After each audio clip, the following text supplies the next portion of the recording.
It's the taboo subject you're not supposed to talk about, yet everyone seems to be talking about it. And I still yet believe that somebody, somewhere, is going to still try and do something to him. Yes, I do feel that it's going to be a tax on his life. But with God, God can protect his life. On the streets of Memphis, Tennessee, a sense of post-election jubilation among the black community is being tempered by a growing concern: the safety of America's new president. Because they're going to attempt to do that, probably take his life. Because there are some evil people out there with some evil thoughts. A few blocks from here, Daniel Cowart and Paul Schlesselman were arraigned in a federal court in November for talking about a plot to shoot 102 black students and then fire weapons at Barack Obama from a car. A month prior to the duo's arrest, 3 other men were arrested in Denver during the Democratic National Convention for alleged plot to kill Obama. Suspects in both cases had links to white supremacist groups and ideology. And Obama isn't even president yet. The streets of Memphis are still haunted by arguably the most devastating racially motivated assassination in American history. On April 4th, 1968, Martin Luther King was shot on the balcony of the Lorraine Hotel. Well, you said you were here a week before? Well, right here in town when he got killed too, sir. Do you think that there's still white people in this country who can't accept a black president? I know that. How do you know? It's not a question of will this or that happen. You know it will. At the Anti-Defamation League, or ADL, in New York, Marilyn Mayo runs the Center on Extremism and the Racist Skinhead Project. When Schlesselman and Cowart were arrested on weapons charges near Memphis, Mayo and her team alerted law enforcement officers to the duo's racist skinhead backgrounds and the seriousness of the threat against Obama. Do you anticipate you're going to see more Schlesselman-Cowart type of things in the next 4 years? I think that we are definitely going to see a lot more white supremacist activity, and we're already seeing it. We're already seeing groups talking about more recruitment, that people are looking into their groups more, where you have 2 situations going on right now. You have the economic crisis, and you have the election of Obama as president. And with those 2 events happening, you have people who are feeling they need, to take action. They need people to blame. Right now we're on our way to the Euro Conference, which is sponsored by Stormfront.org, which is the largest white nationalist forum on the internet. So it's a secret location. You had to call on the phone to find out where it is.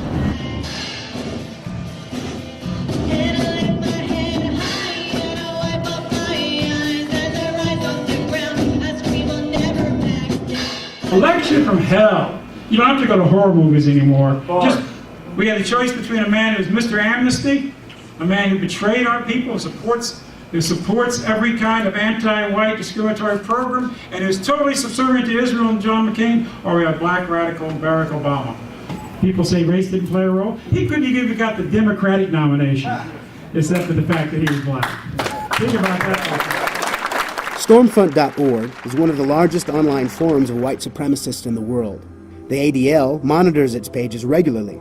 Stormfront founder Don Black and white nationalist icon David Duke held a conference for European Americans in, of all places, Memphis, to discuss new strategies in the age of Obama. But the system that runs this country, only lets the most corrupt to the presidency.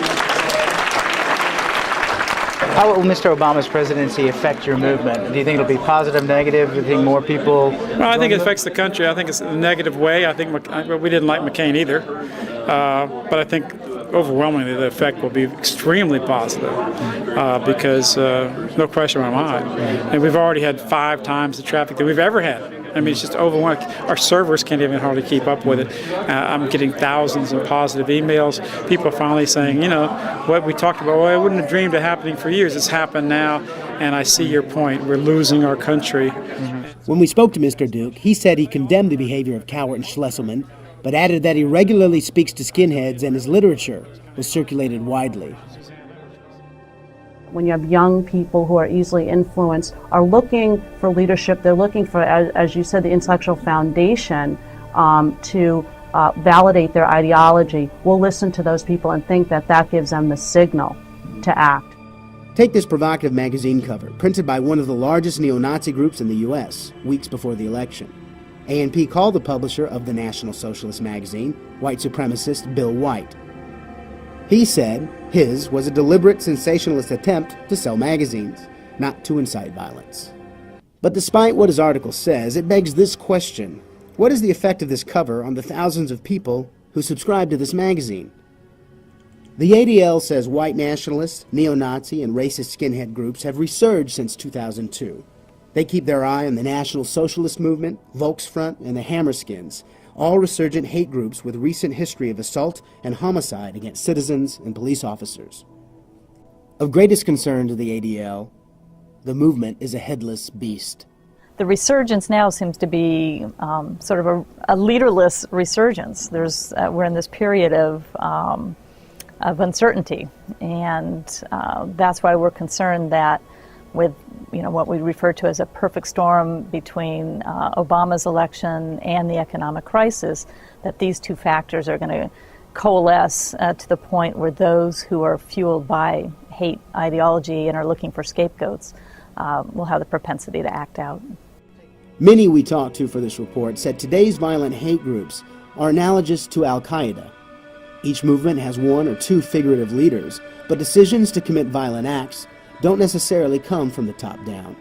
Decentralized cells often act independently in the name of the wider movement. Yeah, we believe that Web 2.0, the social networking sites, is the next problematic trend in terms of the growth of the white extremist movement. Individuals with a similar ideology are able to grow the movement in the sense that they're communicating with each other in ways they would never have been able to before. If you had someone isolated in some town, that didn't have much going on, now that person can talk to, 20 other people who feel the same way. Cowart and Schlesselman met on the internet. They didn't share the same geography, nor the same group affiliations, but they did share the same worldview. It's a worldview shared by hundreds across the pages of Stormfront, a worldview articulated in the Turner Diaries, the so-called Bible of white supremacists. This worldview suggests a single act of violence will hasten a great race war in which whites emerge victorious, after finally purging all non-whites from American society. It is this worldview, and those who believe it, that the Secret Service must now take into account. Do I believe there's going to be a race war in this country? No. I mean, we're beyond that. Do I believe that there are those who would like to see it and will, either individually or in small groups, act out? Yes.